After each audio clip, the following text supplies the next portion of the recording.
สบายดี FC หมดทุกคนเนาะมื้อนี้ตาดำจะพามากินนึ่งไก่พอดีว่าช่วงโควิดบ่ได้ไปไสเนาะก็เลยว่าเฮ็ดนึ่งไก่มากินอยู่ส่วนตาดำตามเคยเนาะมื้อนี้จะพาทุกคนมากินนึ่งไก่เด้อว่าจะแซ่บเป็นเอาได้ไปเบิ่งนำกันเลยไก่ตัวบักใหญ่ๆไก่ลาดเด้อทุกคน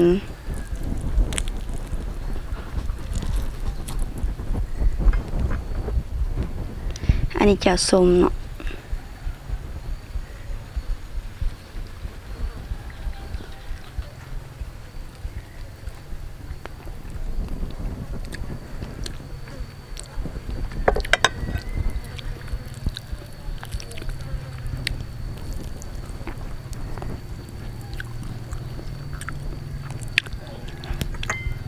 เปื่อยโพด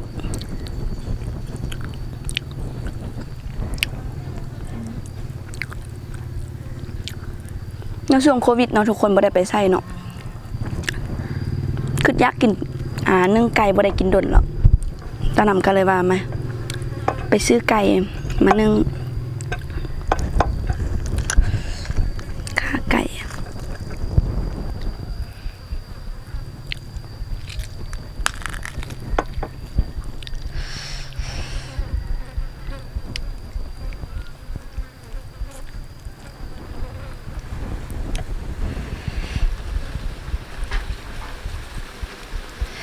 น้ำเห็ดเจียวส้มเห็ดเองเลย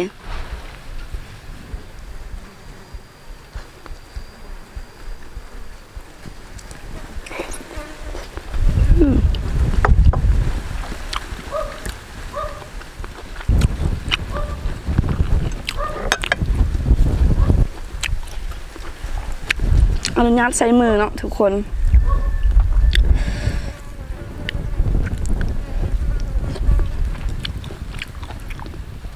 แซ่บ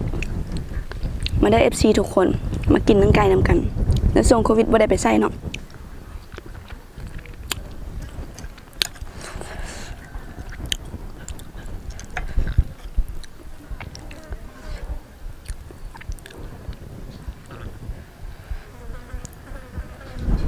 แมงวันกะไล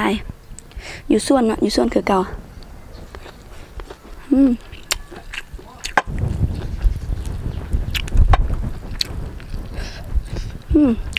ขาไก่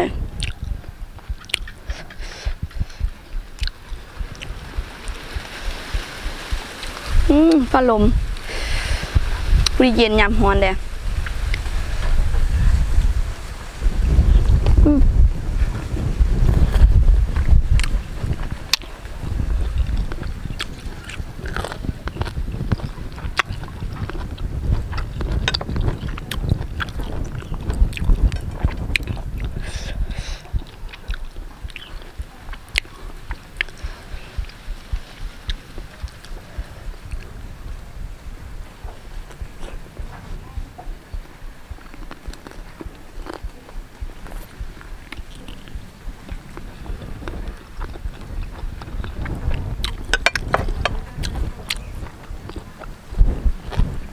ฟ้าลมแต่อยู่ส่วน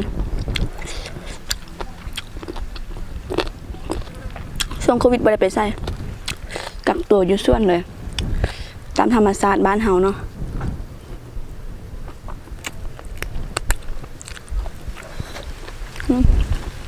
มันจะหอม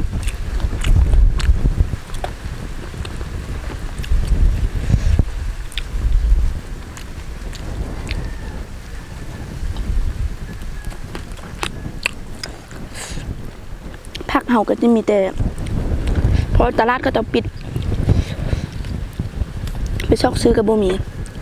แต่มักแตงส่วนมักแตงธรรมชาติอันนี้ก็มาสดๆเลยทุกคน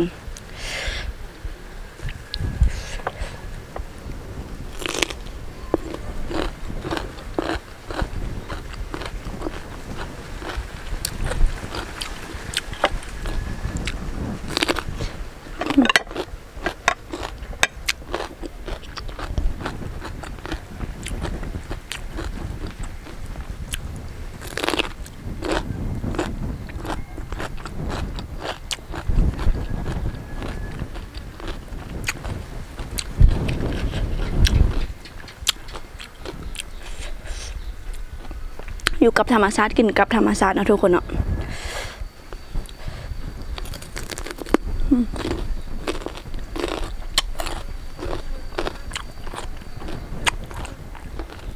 มันละอยู่ส่วน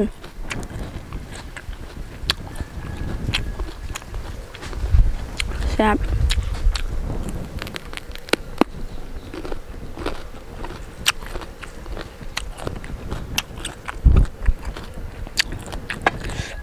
เนื้อลายกัน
ใส่เนื้อลายกัน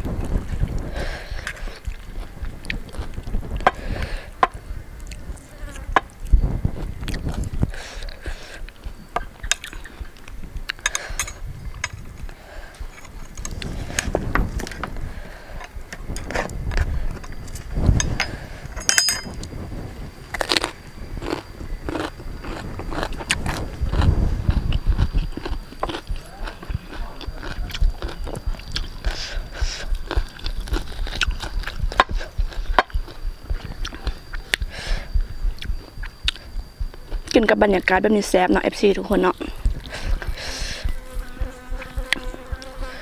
ยังหวานกะลาอยู่ส่วน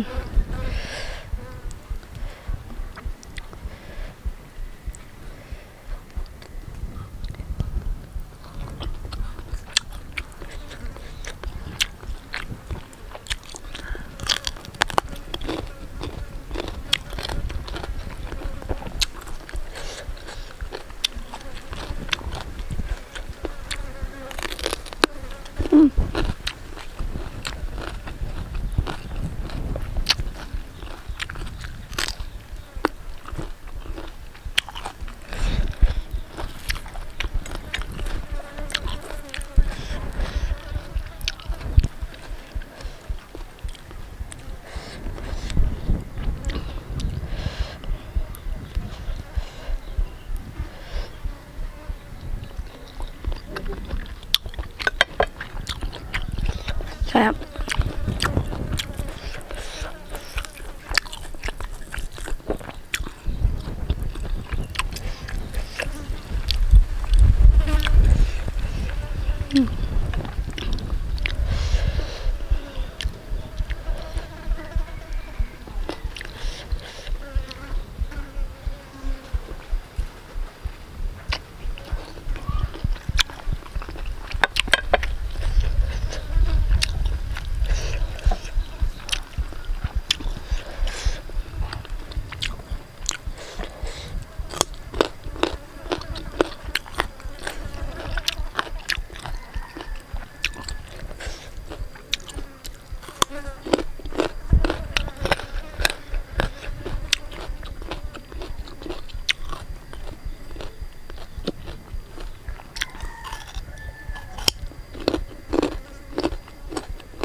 เบิ่งนี่บ่สุกดี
ฟ้าลมแห้งเย็นสบายส่วน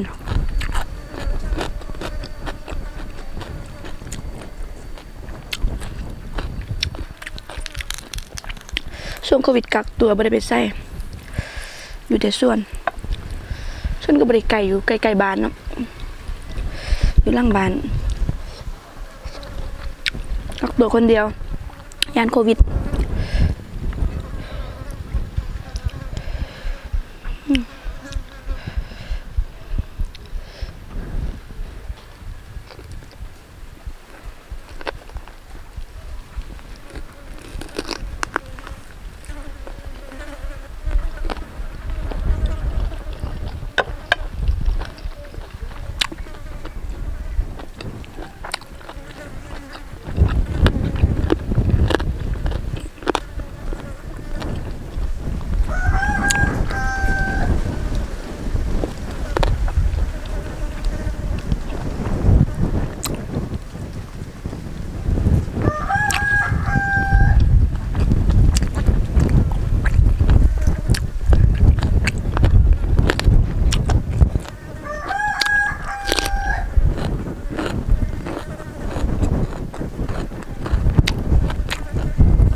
ไก่ตัวบังยังไง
หอย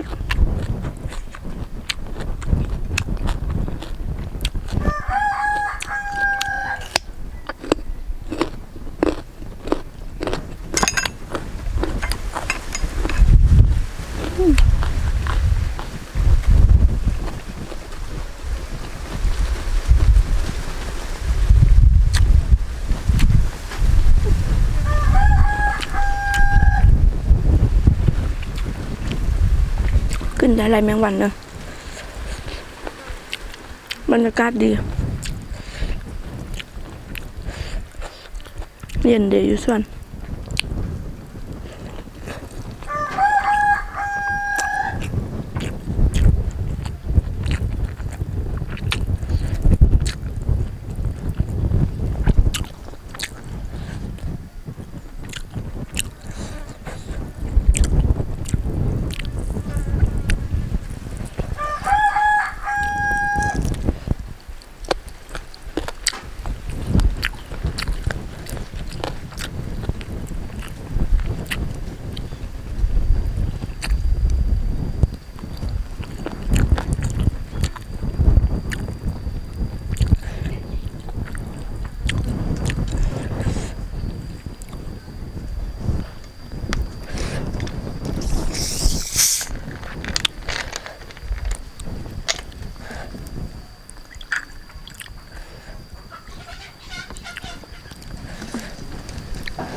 ป๊ปซี่มานำ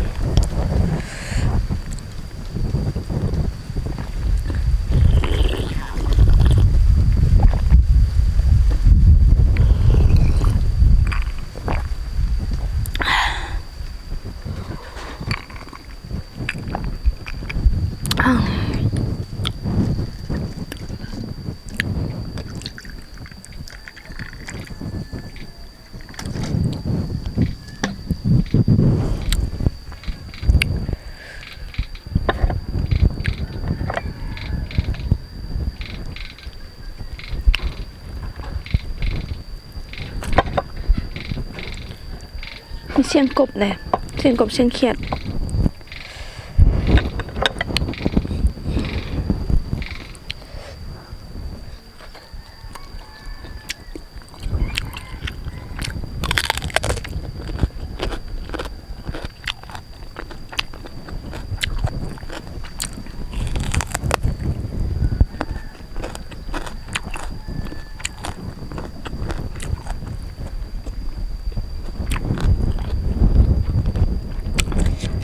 มาละเลยทุกคนว่ามันคมมันบริคมก็มันกับบริคมไล่มันแสบ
พี่กินนั่งมัน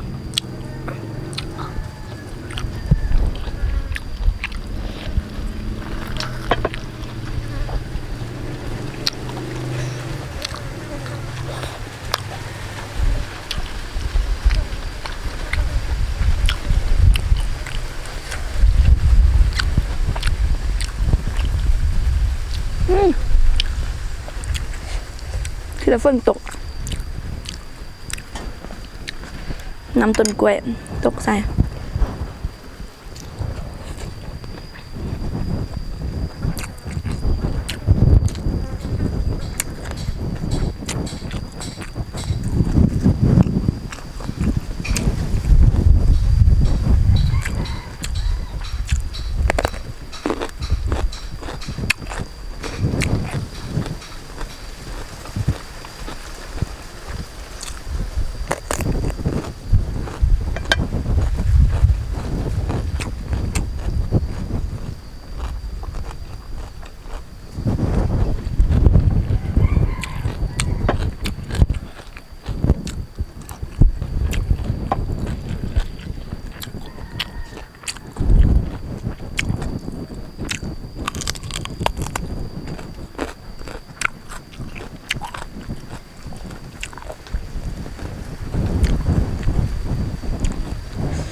ลมล่าพัดลมแห้งแมงวันก็ล่า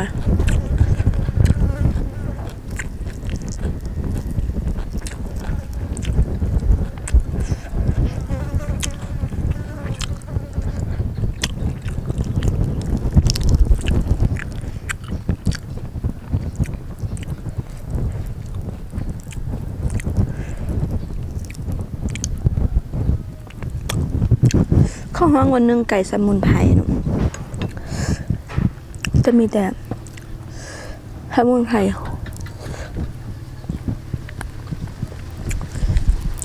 เครื่องเคียงตามธรรมชาติเลย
กินบะหมดแล้วทุกคนอิ่มแล้วฝากทุกคนกดไลค์กดแชร์ให้เด้อเพื่อเป็นกำลังใจให้จะทำให้คลิปต่อไปเนาะ